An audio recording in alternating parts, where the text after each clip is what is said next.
Good Tuesday morning, everyone. Welcome to North Dakota Today. I'm Andrea Larson, and I'm Kristi Larson. Yes. Larson and Larson again. The Larson duo is back in action for a Tuesday. Chris is back tomorrow, but in the meantime, we'll enjoy having you with us today. Yes, having a great team together. I know, right? We get to post all sorts of pictures like Larson and Larson. It's the law firm, and it's been decided. That's what people have called us since day one. Yes, Larson, Whatever. Larson and Hahn is the law firm. Yeah.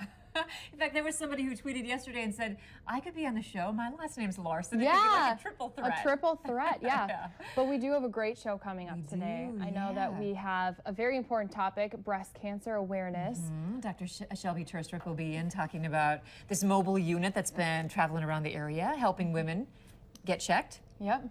Yep. And then the Big Brothers Big Sisters program, they're in need. Yes. They need more big brothers, more big sisters to mentor lots of boys and girls around the area. So you too can be involved in that, and we'll tell you how. Go volunteer, help them out. Exactly. We'll tell you how in a little bit.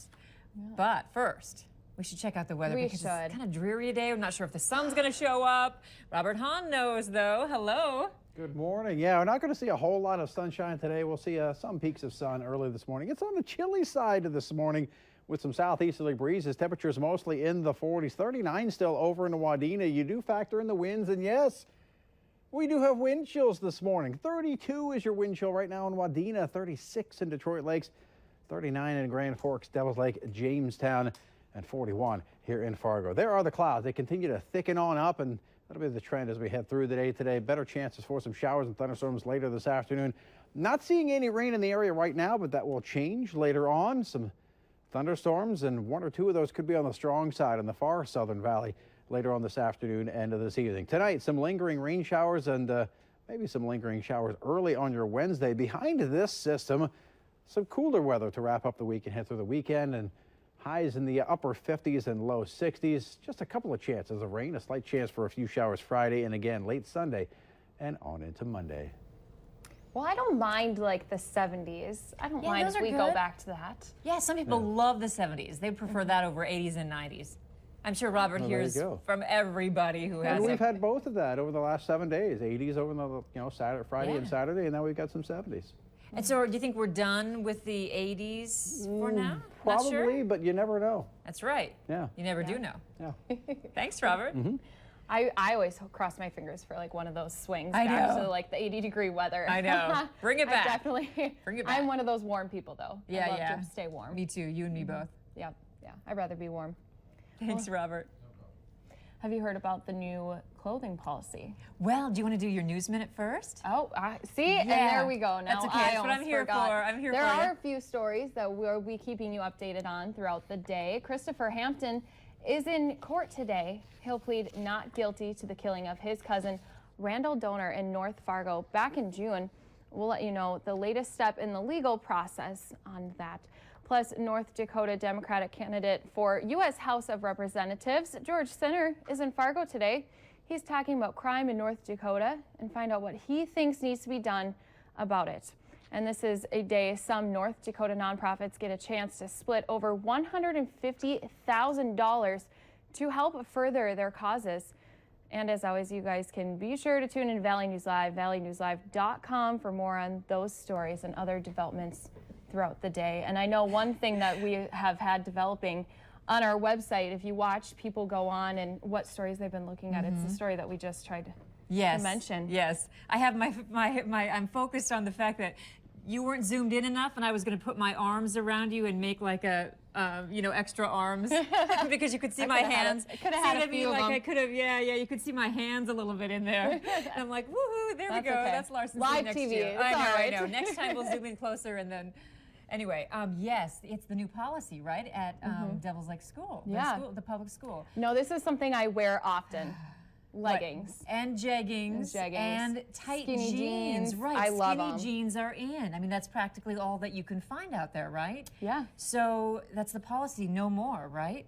Yeah, and they say it's too distracting for girls to wear the leggings, which I can understand a little bit, sometimes when they wear leggings and maybe a shirt that's not quite long enough to cover. Right, and some of those pants are a little see-through because I've been in situations where I've seen people bend over and you can see, a thong or something underneath. Yeah, underwear. they're a little see-through. So I get it, I get it. However, skinny jeans, I mean, they're jeans. I don't understand that one. Yeah. And if it's an issue with like covering your bottom, and I can see where some moms and dads want their daughter's bottom covered, just make a rule, cover your bottom, rather than take away all those options for women, because what are you left with? Yeah, and that's what I was saying too, was that when I left the house, my mom always said goodbye to us. She knew what we were wearing that day.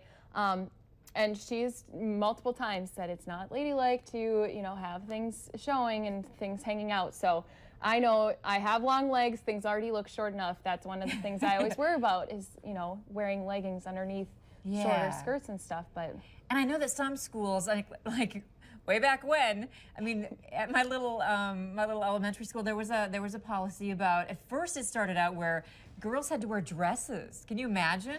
Yeah, there was a lot of flashing going on when you're climbing the jungle gym. And then it was changed to pants. Girls could wear pants. Well, thank goodness, because you could move easier in pants. Yeah. And so I know that a lot of the schools, especially if they're private, they have rules and regulations. Yeah, a dress code put in place. Yeah. And probably you had a dress code in high school too. Yeah, I mean, you couldn't wear the spaghetti straps. And your skirts couldn't be too short, where your arms your fingertips had to be still above where the skirt was. So the skirt had to be below where your fingertips were. So that helped with the length and stuff. But But I think taking all the options off the board isn't the right way to go either. Yeah, I think there's a good way to go about it, and hopefully, I mean, a lot of people have been talking about it on Facebook and on our website and everything, so I'm hoping that maybe they make a few changes too. And didn't they mention how male teachers are distracted? Yeah. That makes me a little nervous. Yeah, a little bit, because you know what? You're the adults. And anyway, it's a pretty contentious issue someplace. But in good school news, news. I love this because, you know, there's a lot of complaints that parents have about schools, and sometimes it's hard to fix those complaints right away. But in West Fargo at Independence Elementary School, the principal stepped up. I mean, to help kids across the street. Do we have that video? Yeah, they had lots of complaints that, you know, there was a lot of speeders in that area. No one stopping for the crosswalk. No one's stopping, which can be, I mean, obviously dangerous. And so he stepped out there himself and decided to help those kids across the street. And well, good, because you know what? Even though there's a light, it doesn't mean it's always safe. Well, and the thing that I've noticed too is, like, I'll stop. And the person next to me goes, and then the kids stop, and then you kind of play that game where especially if you both look and you're waiting, and with their 2 lanes or so, 2 lanes of cars. Yeah, I know. So that's good. Maybe they can make it even better, you know, so that the teachers don't have to sit out there. Yeah, I would hope so. I mean, make some sort of, like over on 8th Street where Concordia is, you know, make that stoplight or something. Maybe they'll start to kind of incorporate some of those more in town, especially on those busier roads, because that's on a busy road over there. Or getting one of those crossing guards, like a... Yeah, with the flags. Yep. Oh, we used to have kids who volunteered to do that if they were walkers, and they go out there with the flag. Yeah. I think that's a good one. Oh, here's something too. You know, George Clooney got married to a mall. So there's a George Clooney look-alike. Apparently, you've seen it and I haven't, and I heard that he doesn't really look like. To me, I would not have thought, like, gone running up and gone to take a selfie with him or anything like that. I can see with the gray hair. I just don't. What happens when he takes his glasses off, though? Yeah, does he still look like him or not? Not so much. Well, and I don't know. And there's the side-by-side picture. Oh, not bad. But not bad. I don't know. Just like it's. But you can tell. I mean, George Clooney is gorgeous. To me, he is a gorgeous man, and I'm a little sad he's married. But to me, this doesn't. I would not go running up to him. I wouldn't be like, "Oh, are you George Clooney?" I maybe would. Would you? Why not? If he's in my sight. Just cross your fingers, please let it be him. I wouldn't be obvious and run, but I would saunter over there. Yeah. I'd find a store in his vicinity. Yeah. I think do some investigating work. I think I would. That's a little sad, but yeah. Well, I guess instead of missing out on your opportunity for a celebrity selfie, I guess that would be the good way to do it. Is just double checking, just in case. Yeah. Okay. I would drag you with me if you were with. Okay. I would just be like, I'll follow you. Okay. And then we'll get a Larson and Clooney picture. Well, I watch this TV show all the time. Yeah, and I haven't seen it. You haven't seen it? No, but I've seen a lot of the crime things. Crime shows, on but- A&E, the show is called The First 48, and it's a show about how they go to a murder and they try to solve the case. Yeah. And so they follow the police department, and what it is that they're most likely to solve it in the first 48 hours of something happening. And so Minneapolis Police Department is going to be a part of it now. Again, they were in the past, and now they're going to be rejoining them for the 14th I love that. season. I love that. So You got a little representing. yeah, representing from the Midwest, and you get to kind of just follow and see exactly how they work. Because sometimes when people are listening to our news and stuff, they don't really know how things work if they don't watch these TV shows. And it's all real too. Because I know that we had Macy, our producer, also was asking, "Is it all real?" Yes. Yeah. I mean, it's not scripted, and I mean, I think they wait to air the pieces until after they're in court. Exactly, after the court process has, it's gone through the courts. Yeah. That's interesting. And I'm excited to see it. I'm excited to see kind of what's going on in Minneapolis. Hey, we've been hearing a lot of people post big tips, and either the server or the tipper might post it on Facebook. Well, a couple in Iowa, right? They went to a restaurant recently. The service was horrible. Yeah. People were complaining left and right all around them. Some people were leaving. It took them 20 minutes to get their drinks alone. And it can be hard. Yes. It can be a hard job, and this couple understood that. Because they have their own restaurant too. Yeah. And so they said, we've got a little bit of time. And there was like one person sort of single-handedly serving everybody in the restaurant. And they left a pretty nice tip. It was a $66 meal, and they left a $100 tip. That's and pretty nice. I just love the little note too, like paying it forward, which I know has been emphasized many times in different stories, but it's always just nice to see it happening. And I sure wish when I was a server that would have been the case. Someone would have left me $100. I think I would have cried. I'm a crier though. Yeah, I worked in yeah, it would have been nice. Yes, I was a server once too, and I wasn't very good at it. So then I stopped being a server, but yes. It can be hard because sometimes when you start to fall behind, it just gets kind of hard to stay caught up. Hey, real quickly, if you want to paint a pink pumpkin for breast cancer awareness, we know where you can go. Essentia Health today, 4 to 6.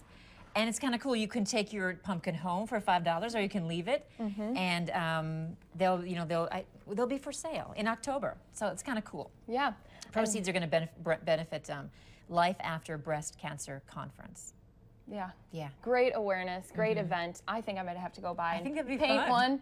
Yeah. Maybe bring a few bedazzles of my own and bedazzle it a little because maybe we could paint one on this show and invite you back. Yes. That'd be good. I'll bring my pumpkin tomorrow for you guys. So lots of breast cancer awareness with Dr. Shelby Turstrup, and then Big Brothers Big Sisters program. There's a need for mentors. volunteers. Yep. Yes. So stay with us. We'll be right back.